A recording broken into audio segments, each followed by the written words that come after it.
एक बार और चेक किया जाए।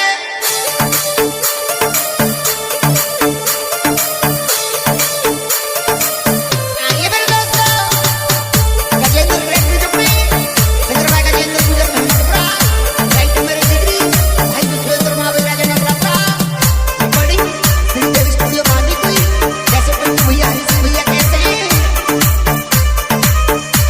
श्रीदेव रिकॉर्डिंग स्टूडियो बांदी कोई वाले छोरे वही अपना पिंटू पोसवाल।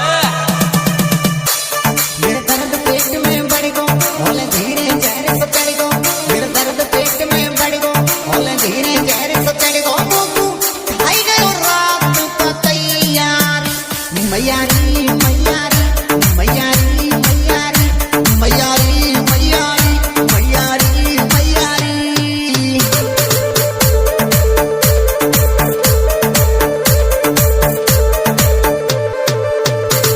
मेरे दर्द पेट में बढ़ गो, होले धीरे जहर से चढ़ गो, मेरे दर्द पेट में बढ़ गो, होले धीरे जहर से चढ़ गो, तू खाई गयो रात को तैयारी, मैयारी मैयारी मैयारी मैयारी मैयारी मैयारी मैयारी मैयारी।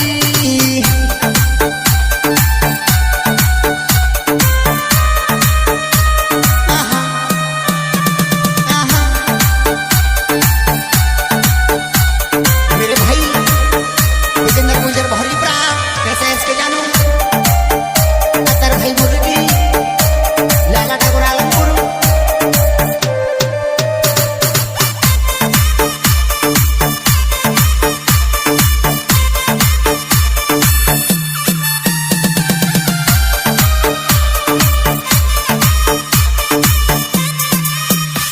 पूरे बदन में चली रही चेटी, सासुल पूछे बैठी बैठी